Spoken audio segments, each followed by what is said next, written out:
Saint Annibal di Francia a également écrit l'essai suivant concernant le but et les effets bénéfiques de la méditation sur la passion de notre Seigneur.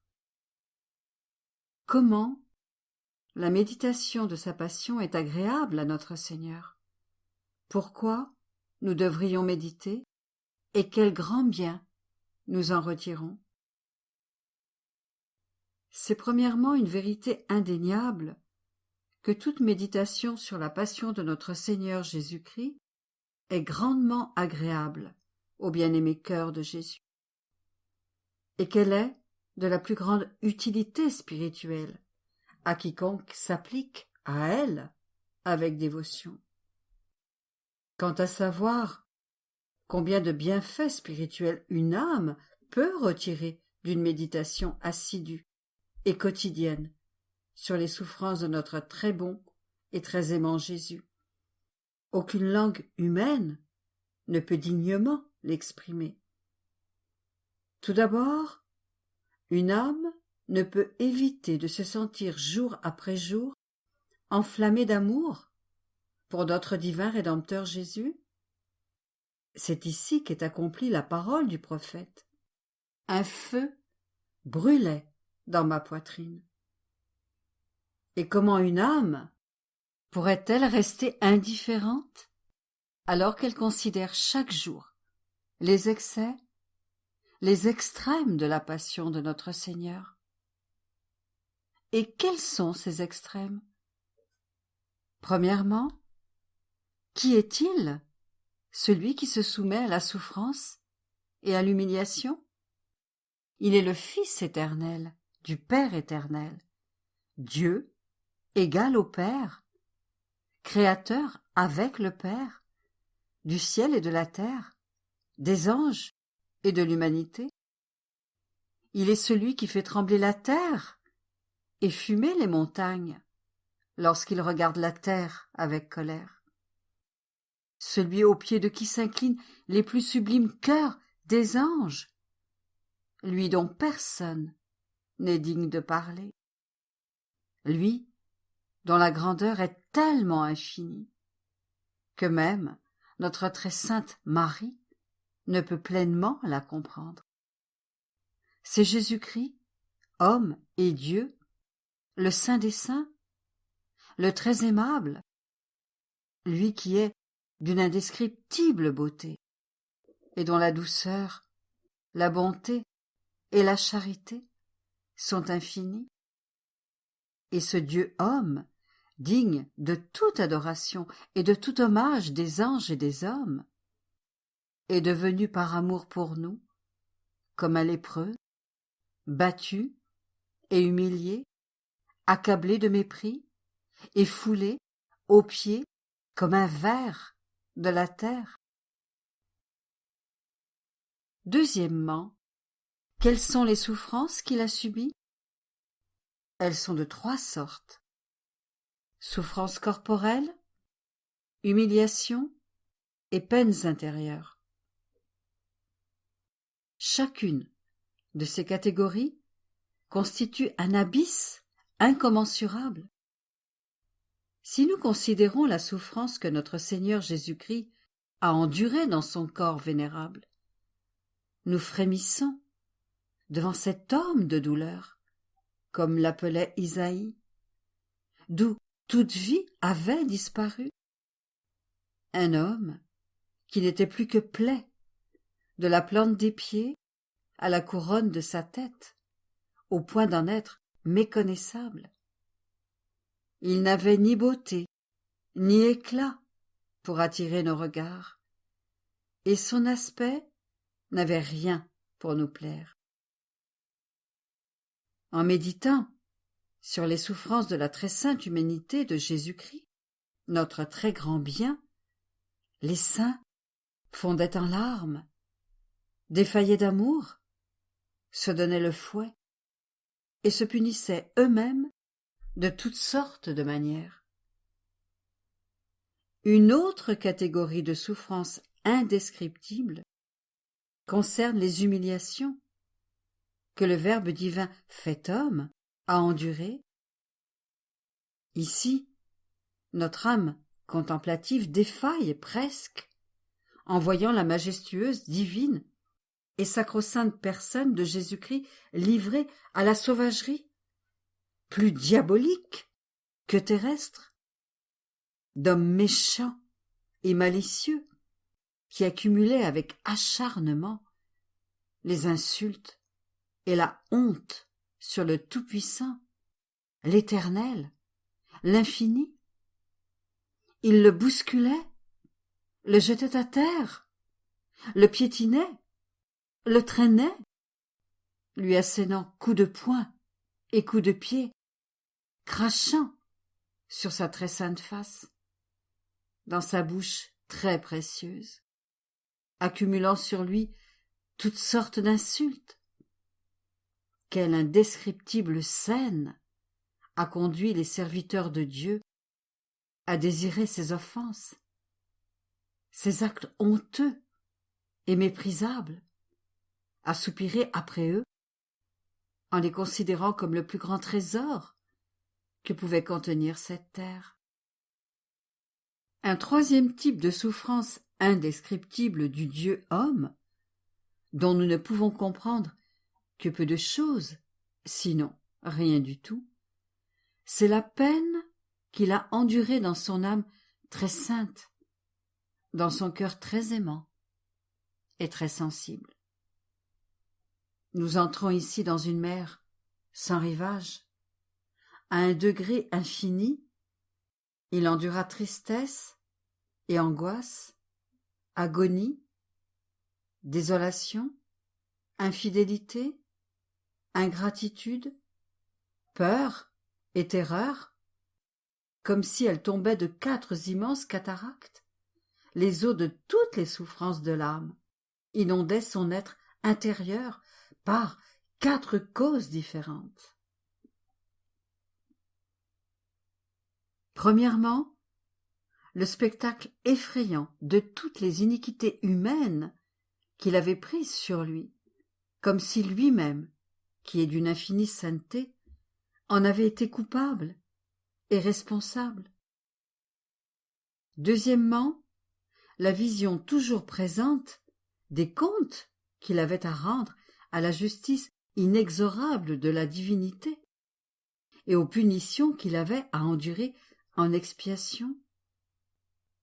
Troisièmement, le spectacle très amer de tous les actes d'ingratitude humaine et la vision terrifiante de toutes les âmes qui seraient perdues et qui ne seraient rendues que plus malheureuses pour l'éternité par sa passion. Oh, quelle torture pour le très saint cœur de Jésus, qui aime infiniment chaque âme. C'est pourquoi il a dit par le prophète: « Les liens du Shéol m'enlaçaient. » C'est comme s'il avait dit: « Je sens en moi les souffrances les plus dures que les pécheurs qui se damnent vont endurer à jamais. » Quatrièmement, le spectacle des afflictions que sa sainte Église allait endurer, de toutes les souffrances physiques et morales que ses élus allaient subir en cette vie et au purgatoire, et, en particulier, la souffrance de ses élus, qui n'atteindraient ni la vertu ni la vie éternelle, puisqu'il a dit lui-même qu'il ne servait à rien de gagner l'univers entier en comparaison d'un seul acte de perte de l'esprit. Que servira-t-il à l'homme de gagner le monde entier s'il perd son âme? Parmi les extrêmes de ces interminables catégories de souffrances de l'âme et du corps de notre Seigneur Jésus-Christ, nous devons inclure la durée, qui n'était pas depuis le soir du jeudi saint jusqu'à 3 heures de l'après-midi le vendredi, mais depuis le premier instant de son incarnation, dans le sein très pur de la Vierge Marie, jusqu'à son dernier souffle exhalé sur la croix. Ce furent 34 années de souffrance continue et indescriptibles de l'âme et du corps, par lesquels, d'une mystérieuse façon, les paroles des prophètes furent accomplies. Un flot en appelle un autre, quand grondent tes cataractes. Ainsi, toutes tes vagues et tes torrents passent sur moi. Sous le tumulte et la force fracassante des eaux qui inondaient de tourments son esprit et d'angoisse son divin cœur, la très sainte âme de Jésus-Christ allait d'abysse en abysse, chaque abîme de souffrance en appelant un autre et un autre encore, à l'infini. Ah, il lui fallait expier en lui-même la dette entière de culpabilité et la souffrance éternelle de ses élus, et ressentir toute leur souffrance temporelle. Pour cette raison, notre très aimable Seigneur mourut à chaque instant. Il était si inondé de douleur que s'il n'avait été simplement qu'un homme, il serait mort à chaque instant. Mais, étant Dieu, il soutenait par un miracle sans fin sa vie mortelle, afin de prolonger ses souffrances jusqu'à la fin, les couronnant par tous les tourments et toutes les offenses de sa passion et de sa mort sur la croix. Combien il est vrai par conséquent que nous devons à notre très grand bien Jésus non pas seulement une mort, mais des milliers et des centaines de milliers de morts pour notre amour. Et pourtant, en vivant parmi ces créatures pendant les 33 ans et 3 mois de sa vie terrestre, notre Seigneur Jésus-Christ apparut calme, doux, serein, tranquille, docile et ouvert au dialogue. Quoique ne souriant jamais, il exprimait extrêmement bien cet état de paix profonde et de calme sang-froid au milieu d'abîmes insondables de souffrance intérieure. Lorsqu'il dit, par les paroles du prophète, en utilisant une expression que seul le Saint-Esprit pouvait avoir dictée, « Voici que ma suprême amertume se change en paix. » Un autre extrême, ou plutôt un autre excès, sur lequel nous devrions méditer dans l'adorable passion de notre Seigneur Jésus-Christ, c'est que pour sauver nos âmes et racheter le monde entier, il n'avait pas à souffrir toutes les inexprimables souffrances de l'âme et du corps, et les humiliations qu'il choisit de subir. Devenu homme, dans le sein immaculé de sa très sainte mère, il lui aurait suffi d'élever une seule prière vers son Père, de faire un seul acte d'adoration à la divinité, de verser une seule goutte de son très précieux sang, autant qu'on puisse en tirer de la piqûre d'une épingle, et il aurait pu racheter non pas un, mais des millions et des millions de mondes, puisque chacune des actions de notre bien-aimé Seigneur Jésus-Christ a une valeur infinie. Pourquoi alors a-t-il choisi d'être inondé, ou plutôt submergé, par d'aussi cruels et amers tourments, souffrances, humiliations et martyrs, qu'il a pu dire avec le prophète « Je suis enfoncé dans une fange profonde, et il n'y a pas où poser le pied. Je suis tombé dans un gouffre d'eau, et les flots me submergent. Ô mystère de l'amour infini du cœur de Jésus. » Ce qui aurait suffi à racheter des millions de mondes n'était rien encore pour l'amour qu'il nous portait. Il a voulu nous montrer combien il nous aime, toute l'étendue de son amour, et préparer pour nous une rédemption débordante d'expression, de réparation, de merveilleux exemples, de preuves indiscutables et de témoignages de son très tendre et très obligeant amour. Ah, l'apôtre saint Paul ne le dit que trop bien. Si quelqu'un n'aime pas le Seigneur, qu'il soit anathème. Et quelle sorte de cœur est le nôtre, si nous sommes insensibles à un amant qui, pour nous gagner et nous attirer à lui, choisit de se manifester par des preuves d'une souffrance aussi indescriptible et infinie? Ah, une des causes de notre dureté et de notre insensibilité est notre impardonnable oubli de méditer et de contempler chaque jour la vénérable passion de notre très grand bien. Jésus ne s'est pas lassé de souffrir pour nous, d'être brisé de douleur et tourmenté durant 34 années dans son âme et dans son corps, alors que nous trouvons ennuyeux de porter ne serait-ce que pour une demi-heure le regard de notre âme vers une méditation des souffrances ineffables que le Fils de Dieu fait homme, le Saint des Saints, a enduré pour nous, lui qui, immaculé, est devenu pour nous péché, c'est-à-dire la victime de tous les péchés, comme l'a proclamé Jean-Baptiste.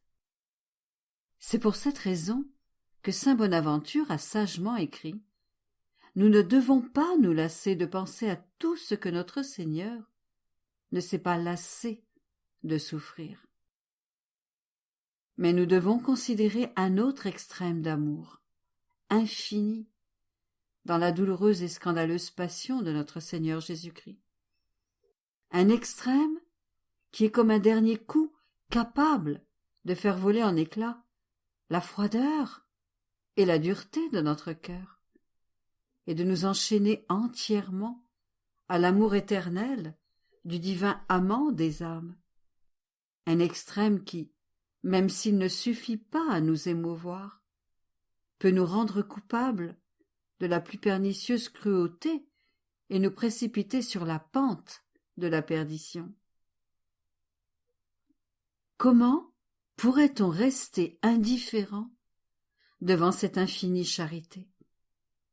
L'âme, qui contemple la douloureuse et scandaleuse passion du divin Rédempteur, doit le faire en considérant ce qui suit. L'âme doit se dire: pour moi, Jésus a souffert durant 34 ans. Pour moi, il a sué le sang dans le jardin. Pour moi, il s'est laissé arrêter. Pour moi, il s'est laissé amener devant les tribunaux. Pour moi, il a enduré la honte, les gifles, les crachats, les coups. Pour moi, il a permis d'être flagellé, couronné d'épines, condamné à mort. Pour moi, il est monté au calvaire et s'est laissé crucifier. Durant 3 heures, il a souffert la soif, le fiel, le vinaigre et la désertion. Pour moi, par amour pour moi, il est mort noyé dans un abîme de souffrance. Combien grande est notre ingratitude lorsque nous oublions notre Jésus souffrant, quand nous oublions tout ce qu'il a souffert, par amour pour nous, qui sommes de vils vers de terre. Avait-il peut-être besoin de nous?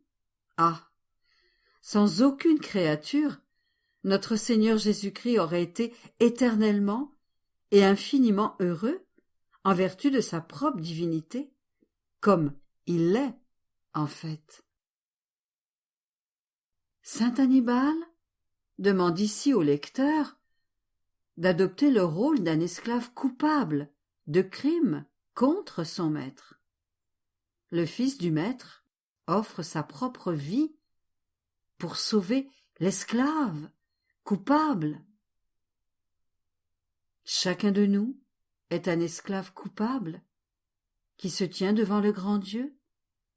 roi du ciel et de la terre, un esclave méritant la mort et les tourments éternels, le Fils unique, engendré par le Père, délice éternel de son Père éternel, saisi d'un amour infini et insondable pour cet esclave, se présente devant son Père et dit : « Mon Père, pour libérer ce misérable esclave, votre justice divine exige une victime qui soit digne de vous. Personne, excepté moi, ne peut vous donner cette satisfaction méritoire. Faites-moi alors mourir et laissez vivre l'esclave. Ecce ego miteme.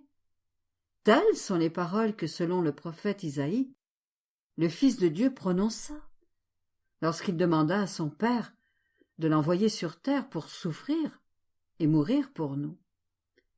Ecce ego miteme. Me voici, envoyez-moi sur la terre.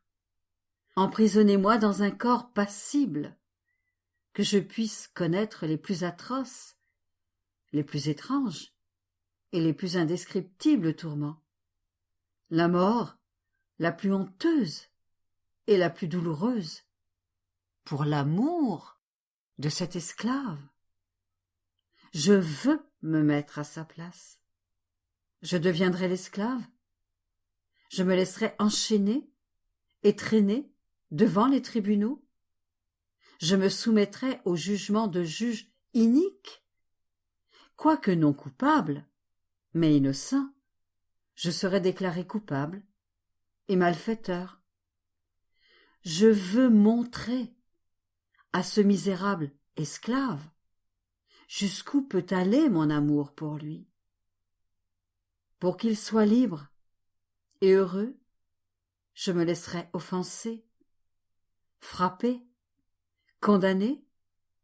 Je deviendrai l'infamie et la honte de tous, un ver que tous piétinent. Mais je vous demande une chose, ô mon Père. Aussi longtemps que l'esclave vous sera fidèle et reconnaissant, qu'il puisse entrer dans vos grâces, comme s'il était ma propre personne, que vous l'aimiez comme vous m'aimez, qu'il puisse être votre fils adoptif, qu'il partage tous nos biens éternels en cette vie et après la mort, que par les mérites de ma mort sur la croix, il puisse devenir riche en grâce, réconforté dans ses douleurs, que les souffrances inévitables de la vie lui deviennent légères, que la pénitence requise pour ses péchés soit créditée à son mérite éternel, que durant sa vie sur la terre, il connaisse une mort belle et paisible, et qu'il vienne alors régner avec nous éternellement, en partageant notre joie. Voilà, et plus encore, ce que le Verbe divin dit à son Père.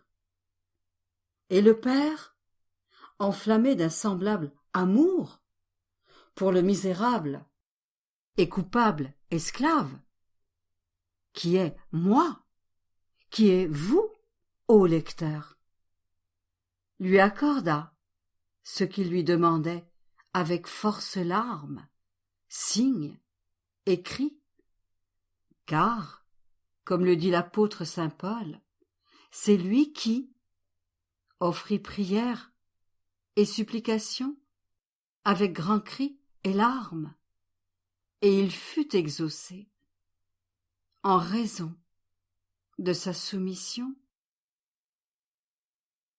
C'est ainsi qu'il advint que pour ce misérable esclave rebelle, le Saint des Saints, l'Immaculé, le Très Innocent, l'Agneau sans tache, s'abandonna à toutes sortes de souffrances et vécut 34 années au milieu d'ineffables douleurs, sans un seul instant de répit. Ces souffrances de l'âme et du corps, qui se sont finalement réunies dans sa terrible passion du soir, du jeudi saint au vendredi saint à 3 heures de l'après-midi. Lorsqu'il rendit l'esprit, comme le plus méchant et le plus abject criminel sur l'échafaud de la croix, une mort des plus honteuses en ce temps. Hommes et femmes, comment oublierez-vous jamais combien votre divin et éternel amant vous aimait et tout ce qu'il a souffert et enduré pour vous? N'êtes-vous pas, ne suis-je pas, plus dur qu'un froid granit et plus féroce qu'une bête sauvage, si j'oublie ce que Jésus-Christ, le très grand bien, a souffert pour notre amour?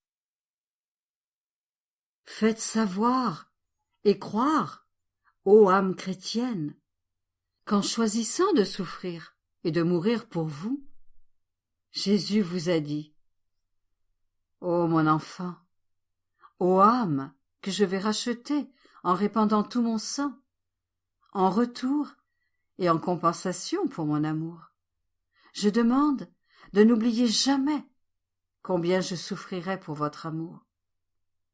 Je vous demande de vous rappeler souvent le martyre de mon très saint corps, auquel je veux me soumettre.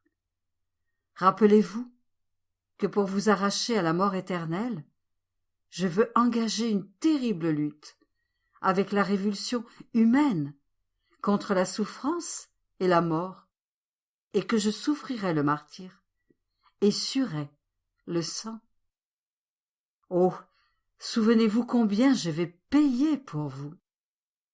Comment, pour l'amour de vous, j'offrirai mon aimable face aux crachats, à ceux qui m'arrachent cruellement la barbe et à tous les coups. Regardez cette couronne d'épines qui percera mon front avec une douleur telle qu'aucune créature humaine, ni angélique, ne pourrait jamais la comprendre. Puis, ils me condamneront à mort en me jugeant indigne de vivre. Ils me chargeront alors d'une très lourde croix. Adieu, mon enfant chéri, délice de mon cœur, non plus esclave, mais héritier de mon royaume. Adieu. D'autres plus atroces tourments m'attendent. Je serai horriblement étiré et cloué sur un tronc de croix.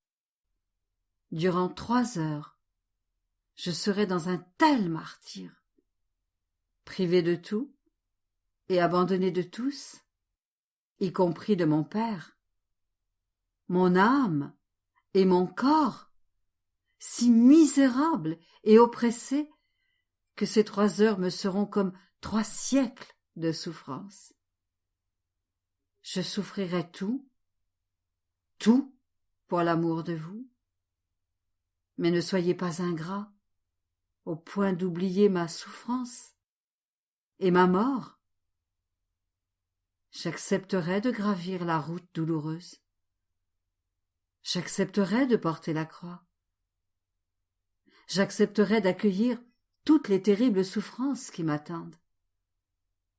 Ma mort honteuse et très cruelle sera pour moi une lumière, pourvu que vous promettiez que vous n'oublierez pas ma souffrance et ma mort, et l'amour infini avec lequel je les ai endurés pour vous.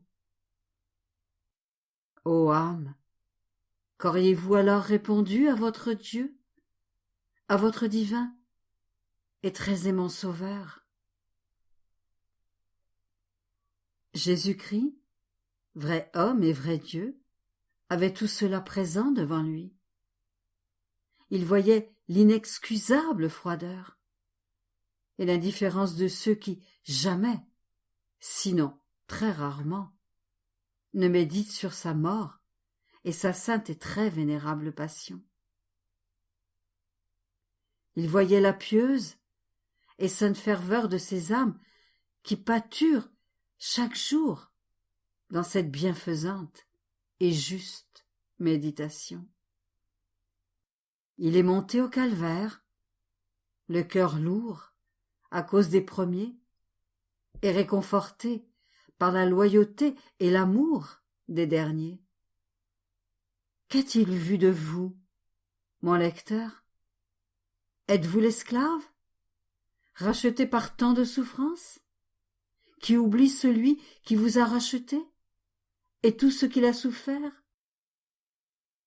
Préférez-vous vous amuser avec les futilités et les vanités du monde, renouvelant par vos péchés et votre ingratitude les souffrances et la mort très cruelle de l'amant bien-aimé de votre âme? Ah, méditons chaque jour sur la chère passion de notre bien-aimé Rédempteur Jésus. Ne nous lassons pas de méditer sur ce que Jésus-Christ ne s'est pas lassé d'endurer pour nous. La méditation quotidienne de la très sainte passion de notre Seigneur Jésus-Christ produit des bienfaits inestimables pour ceux qui la pratiquent jour après jour. Elle nous remplit d'amour et de gratitude et engendre une réelle et précieuse repentance pour nos péchés. Une repentance qui n'est pas due à la peur des punitions temporelles ou éternelles, mais qui vient d'un pur amour de Dieu. Elle nous détache des choses terrestres et nous détourne du péché qui ne peut coexister avec cette sainte méditation. Elle mortifie nos passions sans violence et par l'amour. Elle purifie l'esprit, infuse connaissance et sagesse, éveille un grand désir de perfection, fortifie l'âme dans ses souffrances, la rend généreuse en sacrifice, augmente la grâce sanctifiante jour après jour et accélère une union parfaite avec Dieu. Ô homme, s'exclame saint Bonaventure, veux-tu continuer à grandir, de vertu en vertu, de grâce en grâce? Alors, médite chaque jour la passion de notre Rédempteur.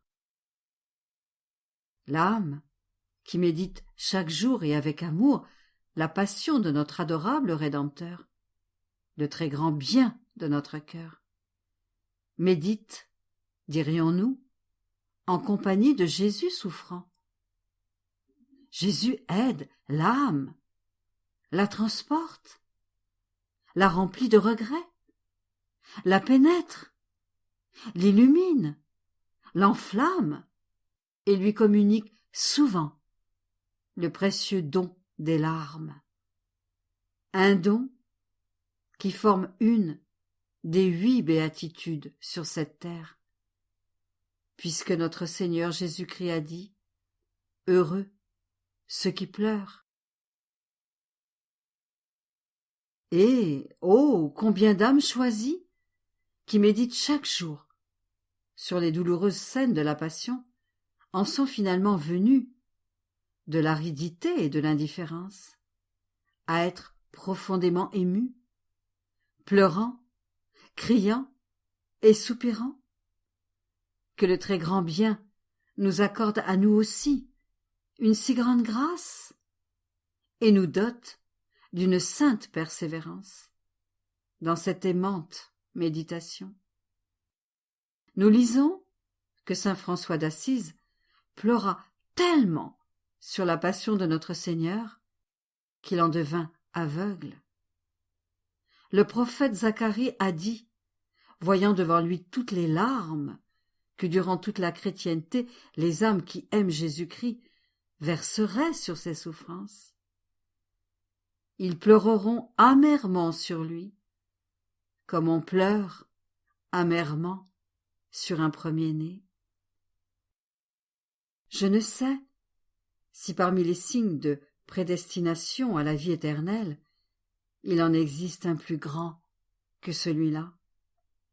Car l'apôtre a dit que si nous avons de la pitié pour Jésus-Christ, nous serons glorifiés avec lui. Si maintenant nous pleurons et participons à la souffrance, à la honte et à l'angoisse que Jésus-Christ a endurée pour nous, il est juste qu'un jour, nous allions participer à sa joie et à son bonheur éternel. L'autre grand bienfait de la méditation quotidienne de la passion de notre Seigneur Jésus-Christ est que nous acquérons une méthode plus efficace pour obtenir toutes sortes de grâces du Père éternel. Ceux qui se familiarisent avec les mystères de la passion de notre Seigneur Jésus, qui sont nombreux, obtiennent une sorte de droit de les soumettre au divin Père, en demandant tout ce qu'ils recherchent. Dans une révélation à sainte Gertrude, notre Seigneur Jésus-Christ lui dit « Mon Père ne peut rien refuser de ce qu'on lui demande au nom de ma passion. » N'oublions pas non plus que le but principal de notre Seigneur Jésus-Christ, dans ses immenses souffrances et humiliations, était l'amour, l'obéissance et le zèle envers son Père éternel. C'est pourquoi il nous a laissé lui-même ces paroles dans l'Évangile. Jusqu'à présent, vous n'avez rien demandé en mon nom. Demandez, et vous recevrez, afin que votre joie soit parfaite. Mais c'est dans le grand sacrifice de la Sainte Messe, où le mystère du Golgotha est renouvelé, quoique de manière non violente et non passible, qu'une demande faite au Père éternel, par les mérites de la passion et la mort de notre Seigneur Jésus-Christ, est le plus efficace.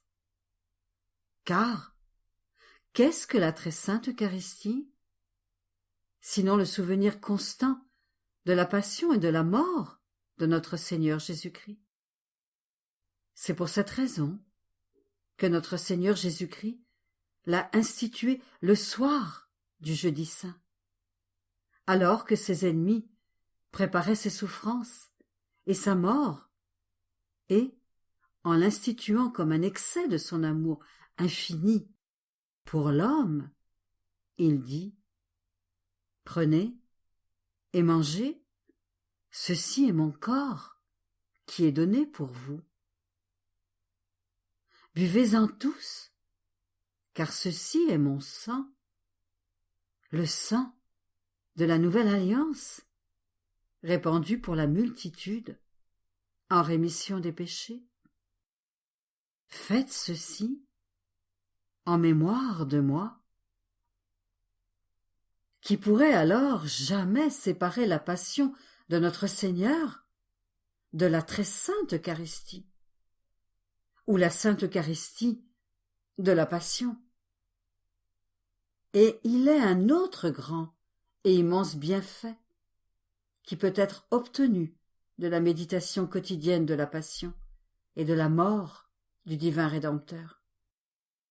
C'est notre croissance dans la connaissance, dans l'amour et dans l'attachement au très saint sacrement de l'autel. Nous allons des pieds de Jésus crucifié aux pieds du tabernacle, où, par la très sainte communion eucharistique, nous adorons, aimons et accédons à l'union la plus intime qu'une âme pourrait avoir avec Dieu. Personne ne devrait s'approcher pour recevoir la très sainte communion sans avoir auparavant médité 1 heure sur les souffrances de notre Seigneur Jésus-Christ.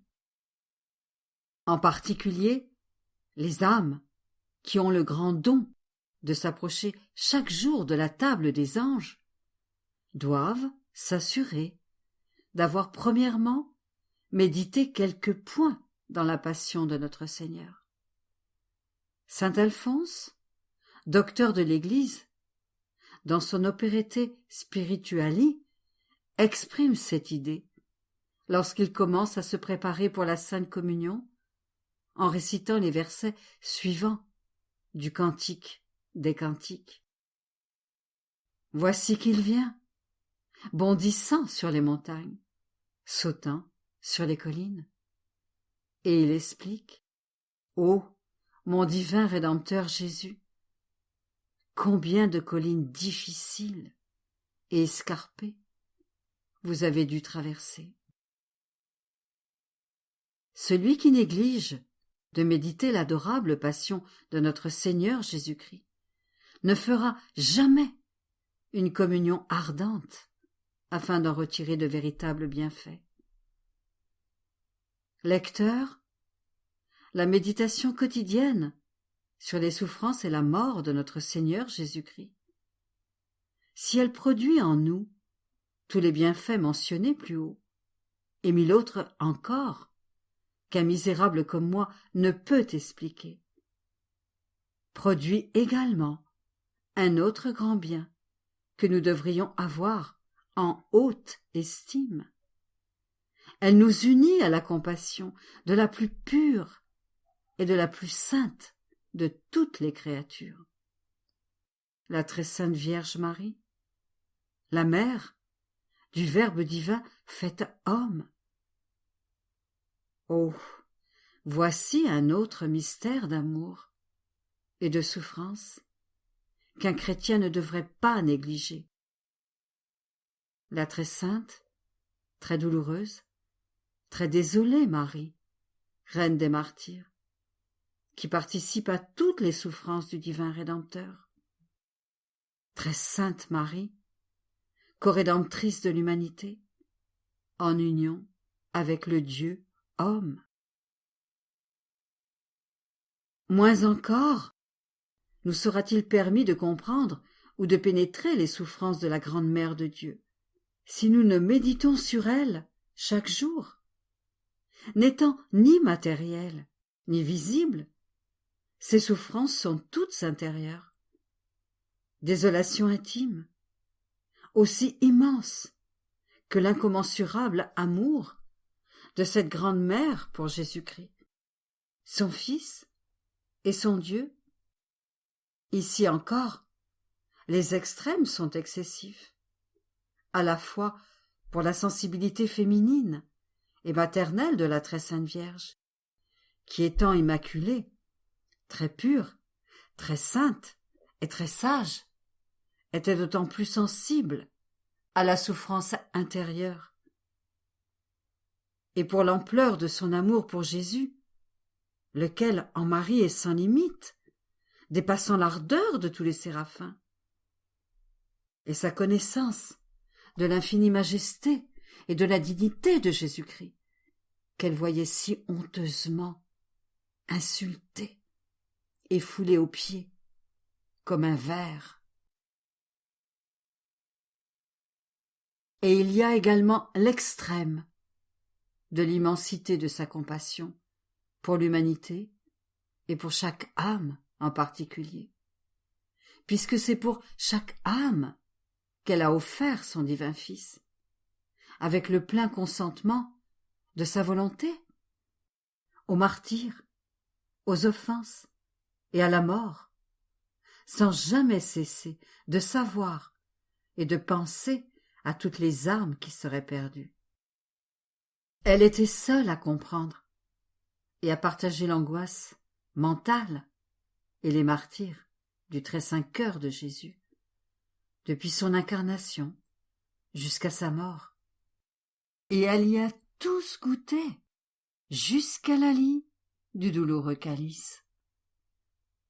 Pour cette raison, comme l'écrivent les auteurs sacrés, le martyre de la Très Sainte Vierge a commencé au moment de l'incarnation et n'a fait que s'intensifier jusqu'à la mort de notre divin Rédempteur. De la mort à la résurrection de Jésus-Christ, nous contemplons ce qu'on appelle la désolation de la Très Sainte Vierge, qui est quelque chose de plus que son écrasant chagrin. Après les mystères de la résurrection, nous assistons à une autre période de très sensible souffrance pour Notre-Dame Immaculée, période qui constitue, pour toutes les âmes qui aiment Jésus-Christ, une grande et très pertinente école pour l'obligation et la manière de méditer la passion de notre bienheureux Jésus. Cette période a duré le reste de la vie terrestre de la Très Sainte Vierge Marie, qui fut de 12 années selon certains, de 16 selon d'autres, et de 21 années selon d'autres encore. Durant toutes ces années, la Très Sainte Vierge revivait dans sa très sainte âme, une à une, jour et nuit, toutes les souffrances de notre Seigneur Jésus-Christ, d'une manière si intime qu'elle seule pouvait rappeler et pénétrer les souffrances que Jésus endura dans sa très sainte humanité, les offenses et les insultes auxquelles il choisit de se soumettre, et les douleurs encore plus terribles de son divin cœur et de son âme. La Très Sainte Vierge, par le rappel de ces divines souffrances, les renouvelait toutes en elle-même, avec tant de douleur et de tristesse, qu'elle aurait pu en mourir à chaque instant, si la divine puissance ne l'avait pas constamment soutenue dans un miraculeux état continuel, comme elle le fit durant la passion de notre Seigneur, alors que non pas une fois, mais très souvent, elle serait morte de pur chagrin. Durant le temps qu'elle a vécu à Jérusalem, elle allait toujours visiter tous les endroits où son divin Fils avait souffert pour nous.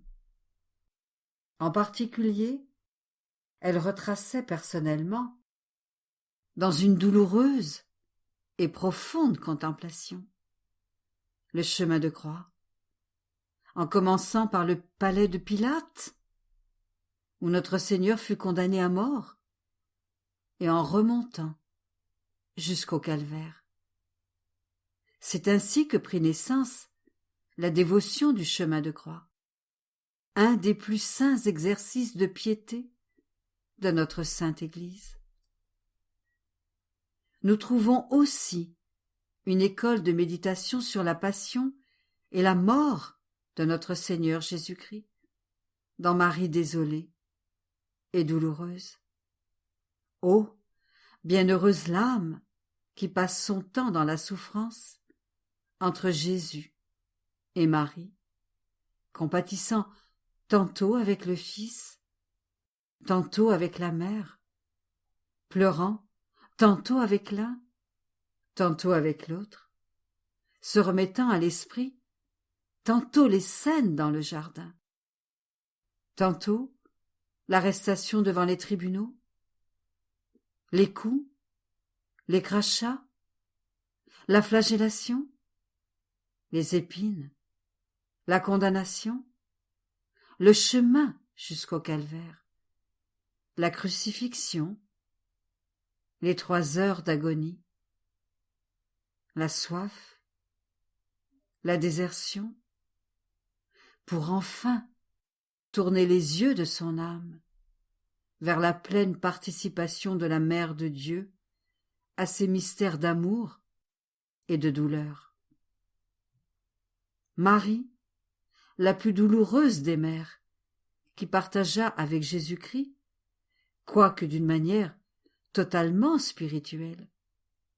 Le jardin, l'arrestation, les offenses, la flagellation, les épines, le chemin du calvaire, les clous, l'agonie sur la croix, et cette mort très cruelle.